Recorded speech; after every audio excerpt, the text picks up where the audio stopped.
Si vous n'étiez pas mère, vous n'étiez pas une vraie femme. Je suis assez gêné, moi, de voir cette nouvelle mode, tous ces politiciens ne pas avoir d'enfants. Désintérêt total de la chose. Vous êtes plus tout jeune, vous deux. Qu'est-ce que vous attendez? Elle veut pas d'enfants. Mettez-vous-y avant 40 ans, vraiment. Aujourd'hui, j'ai 70 ans. Je suis de nouveau enceinte. Cela ne nous regarde pas. C'est pour quand? C'est pour quand? C'est pour quand? Alors? C'est pour quand?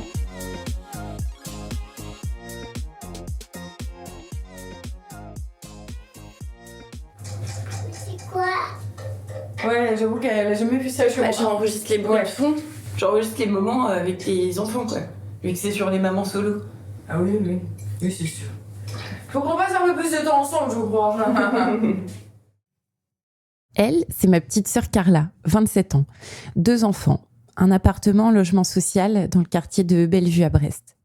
Son quotidien, une logistique millimétrée, une charge mentale écrasante, des fins de mois qui tanguent. Mais surtout, pas mal de solitude face à tout ça. Pourtant, Carla n'est pas un cas isolé. En France, une famille sur 4 est monoparentale. Et dans 82% des cas, c'est une mère qui tient seule la barre. Et là, je serai... Ouais, t'as fait plus que moi. Plus que toi.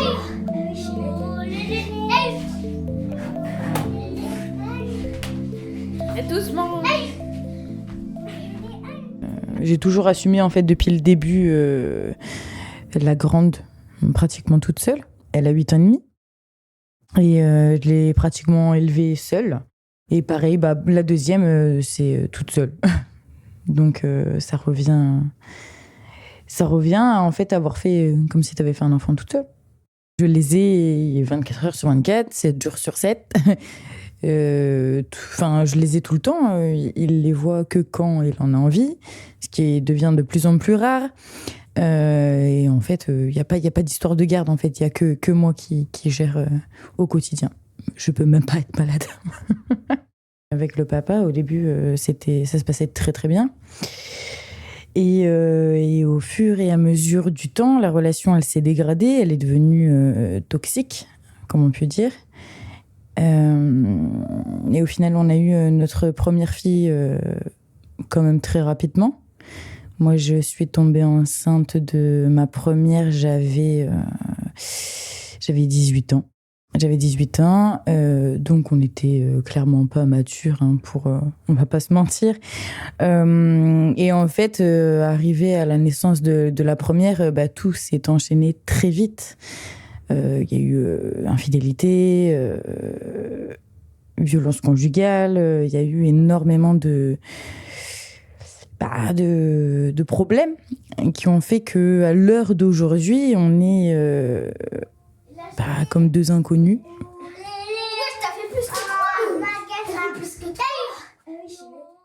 Moi, je touche le RSA et je ne suis pas considérée comme mère isolée, au vu que je n'ai pas divorcé, donc c'est compliqué, je n'ai pas de pension alimentaire, parce que en fait l'État ne peut pas me donner de pension alimentaire pour l'instant, au vu que nous ne sommes pas divorcés, et le papa qui travaille et qui a la possibilité de subvenir un minimum aux besoins des enfants ne le fait pas.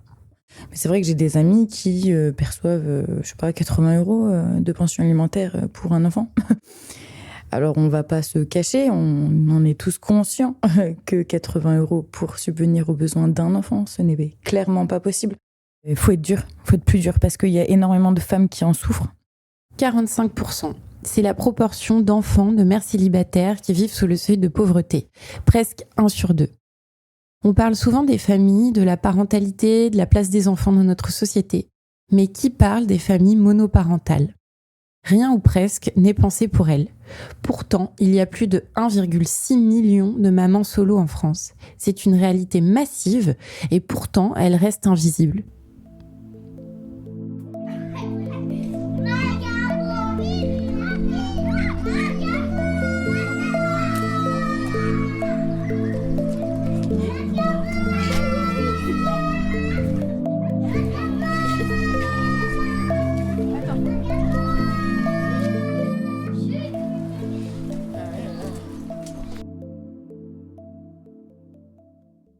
Est-ce que ma très chère... toutes les mamans solo de France et de Navarre.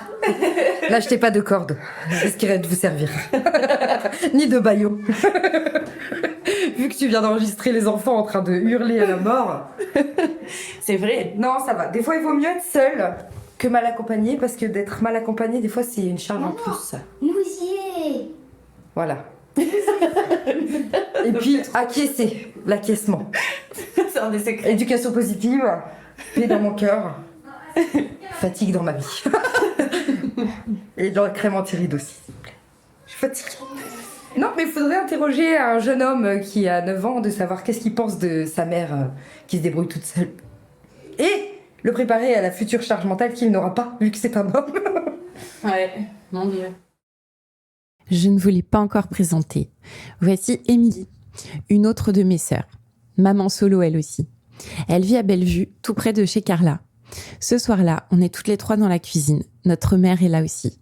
Une clope à la main, la fenêtre entrouverte. On parle de tout, du boulot, des gosses, des galères. Alors je lui pose la question, simplement. C'est quoi être une maman solo ? Je dis la fatigue, ça va, ça vient. Ça repartira, ouais, c'est pas grave. Je me reposerai à la retraite. J'aurai pas de retraite. C'est pas grave.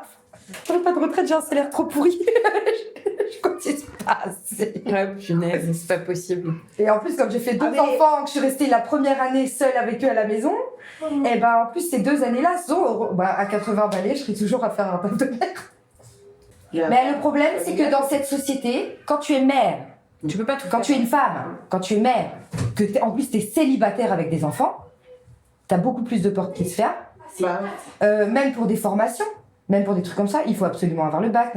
Et maintenant, de toute façon, on est une génération où ils regardent... Bon, un peu moins maintenant. Mais avant, tu pouvais pas faire le... T'es obligé d'avoir des diplômes ou avoir l'expérience. Sauf que si t'as eu des enfants jeunes, et ben du coup, il y a des trucs que t'as loupés ou des études que t'as pas faites, et du coup, tu te retrouves coincé. C'est ça qui est dommage. Je connais énormément de monde dans des situations très compliquées et pas forcément aidées. Parce que souvent on dit oui, ils vont chez les assistantes sociales. Non. Là, il va falloir arrêter avec ces clichés-là. J'ai été, déjà pour ma part, où je suis ressortie bredouille, où je me suis débrouillée toute seule. Donc, j'ai énormément entendu, oui, les femmes seules, oui, les mères célibataires, oui, elles ont plus que nous, plus que des gens qui travaillent. Mais en fait, prenez nos situations. Prenez nos situations, nous, on va travailler à votre place. Et puis, je pense que nous, au vu de notre expérience, on se permettrait jamais de dire ce genre de choses. Les jours s'enchaînent, les nuits sont courtes. Il faut tout gérer, tout anticiper, parce qu'il n'y a personne d'autre. Les coups de fil à l'école, la course entre le boulot et la crèche, les petits bobos, les grosses urgences. Une grippe, on fait comment quand on ne peut pas se permettre d'être malade ? Donc tout tourne déjà autour des enfants, mais c'est vrai que le travail encore plus. Et puis comme on est toute seule, s'il y en a un qui est malade et puis l'autre le suit, l'employeur, bon, il est pas là non plus pour payer les pots cassés. Donc oui, ça complique. Moi, de base, j'ai fait un CAP en restauration que j'ai oublié du coup. J'ai travaillé de nuit aussi, que je peux oublier aussi. Et voilà, oui, ça complique beaucoup. J'ai choisi mon travail, moi, pas pour ma carrière professionnelle ou par mes choix de ce que je veux faire dans ma vie. J'ai choisi mon travail pour les horaires, pour pouvoir que mes enfants ils aient ce confort d'être à la maison après l'école, de pas devoir les mettre à la garderie, de pas devoir les mettre au centre aéré. Du coup, la paye, elle en joue. Les congés, les vacances scolaires, qui sont bien évidemment tous les mois. On va savoir pourquoi il y a des vacances tous les mois. C'est une vraie galère. Et c'est pour ça que j'étais inscrite. Quand t'es mère célibataire, c'est une vraie galère de s'organiser pour les vacances. Tout simplement parce que moi, si je travaille pas, j'ai pas de salaire. Mes congés sont sans solde parce que j'ai des particuliers employeurs. Les mères seules ont un taux d'emploi presque aussi élevé que les mères en couple. Mais elles occupent plus souvent des emplois précaires avec des horaires impossibles.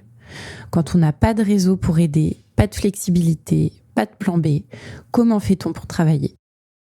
Avec un enfant de moins de 2 ans, moins d'une mère solo sur 2 a un emploi, contre 70% des mères en couple. Avant, je crois vraiment confiante. Après, je crois que les gens, ils ont pas de look. Alors, Émilie. Ce matin-là, Carla reçoit un appel d'Émilie, justement. Sa fille, Théa, est malade. et elle ne parvient pas à joindre le papa pour lui prêter main forte. Non mais écoute, si ils savent pas gérer, on est là, c'est pas grave. Imaginez pas qu'on se retrouverait tous les deux attachés pendant notre lune de miel. Non mais écoute, c'est pas grave, déstresse-toi. Non mais écoute, déstresse-toi. On est là. Oui, non mais t'inquiète pas. Oui, non mais déstresse-toi. Déjà tu bosses, c'est déjà une pression, alors déstresse. Moi de toute façon je vais faire mon ménage, Théa, je la poserai, elle sera tranquille. Toutes mes amies et mes voisines aussi sont toutes seules avec leur petit bout de chou. De copines très proches, on va dire, allez, j'en ai 4. Mais sinon, on est une bonne dizaine.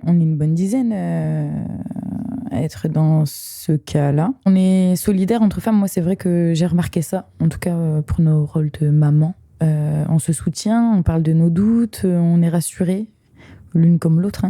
On est aidés.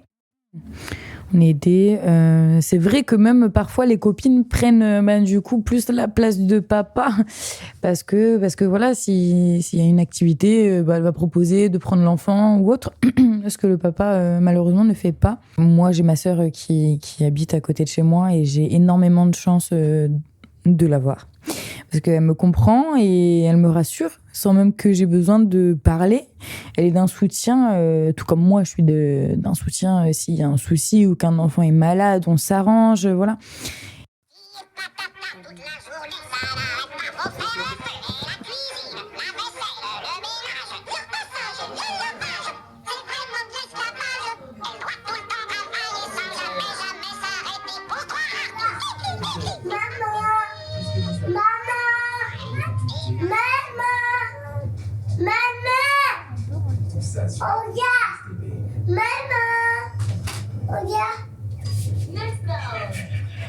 On a le rôle de maman. Et en fait, on n'a plus le rôle de femme, on n'a plus le rôle... Enfin, moi, personnellement, pour l'instant, je ne travaille pas, je suis en recherche d'emploi. Mais pour l'instant, je suis dans un rituel, en fait. C'est tous les jours, tout le temps, la même chose. Parce qu'on dit souvent, oui, avec les enfants, c'est jamais la même chose. Ben si, en fait, si. Pour moi, le plus dur, c'est cette pression qu'on a sur les épaules. Est-ce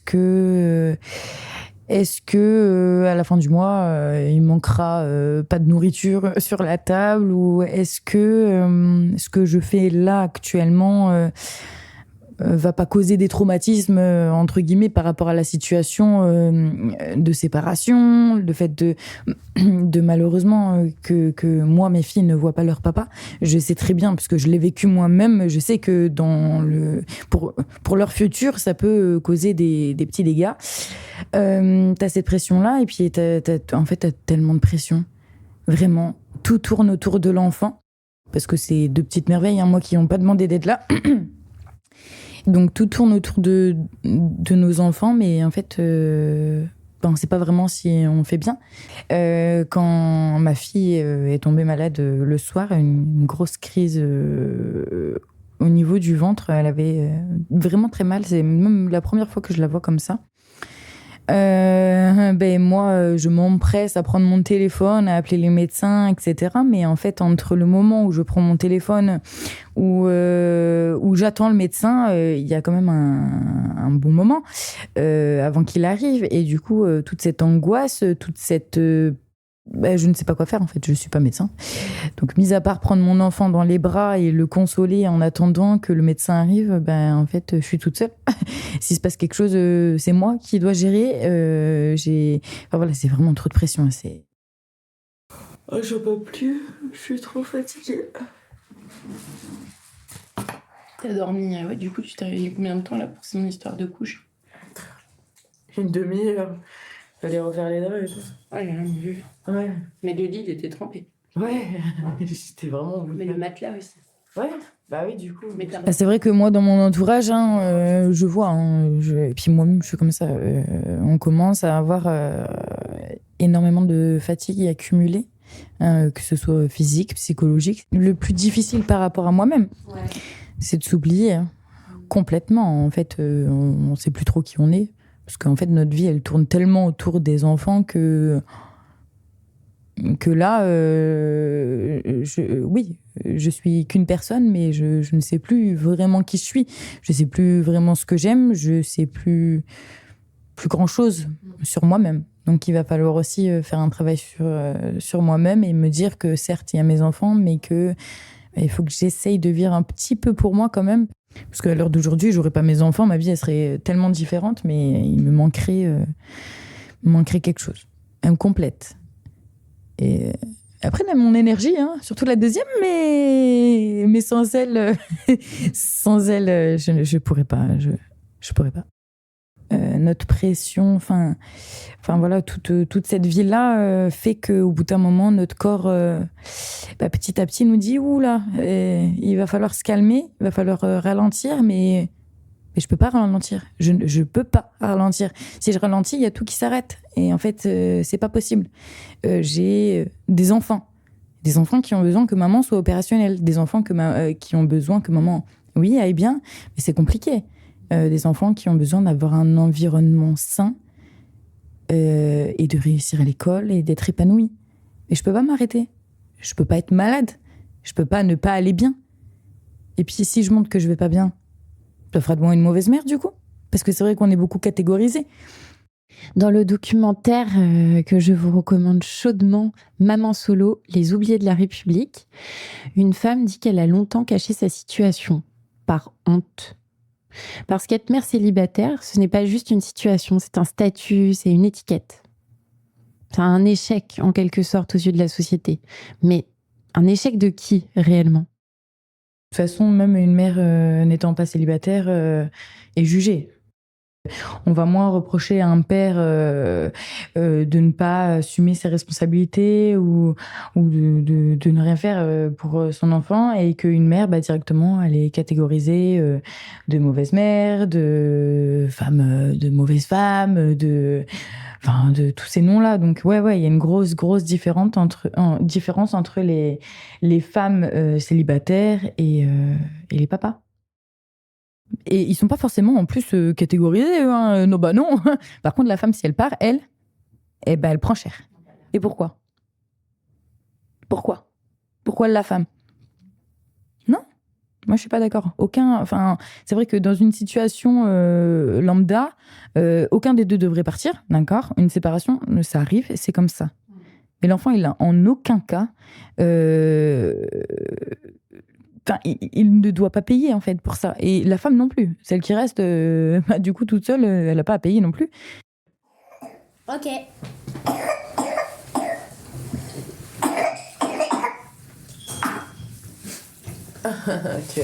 Tu vois des extraits de quelqu'un qui tousse. Ouais, c'est coqueluche. Le reste de la coqueluche. On adore. Alors après, quand il fait froid.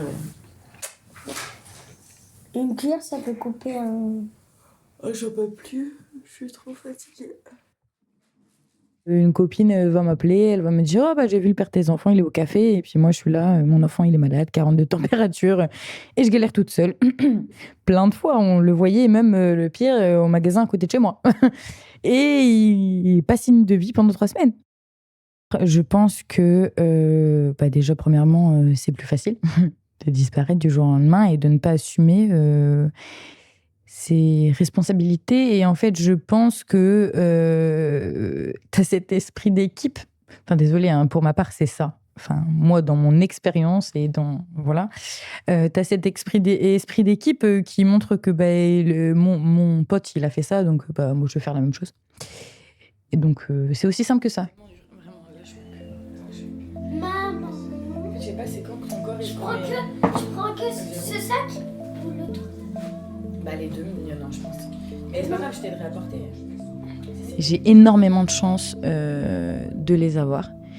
Et je suis reconnaissante. On est très fusionnels.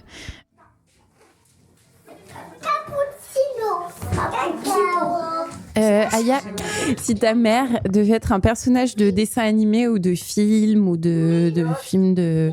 J'en sais rien, moi, de tous les films que tu regardes de... C'est quoi, c'est les Marvel, tout ça, là ? Ce serait quel personnage et pourquoi ? Parle dans le micro.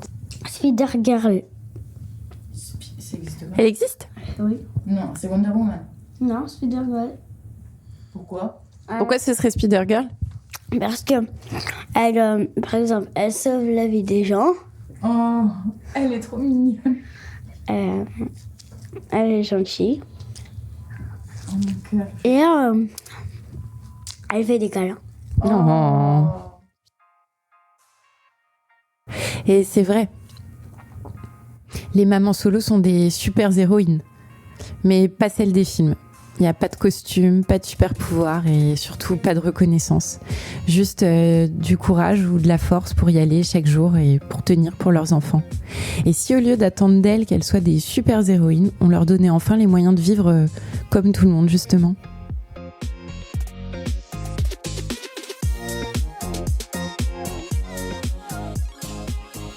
Le sujet vous intéresse ?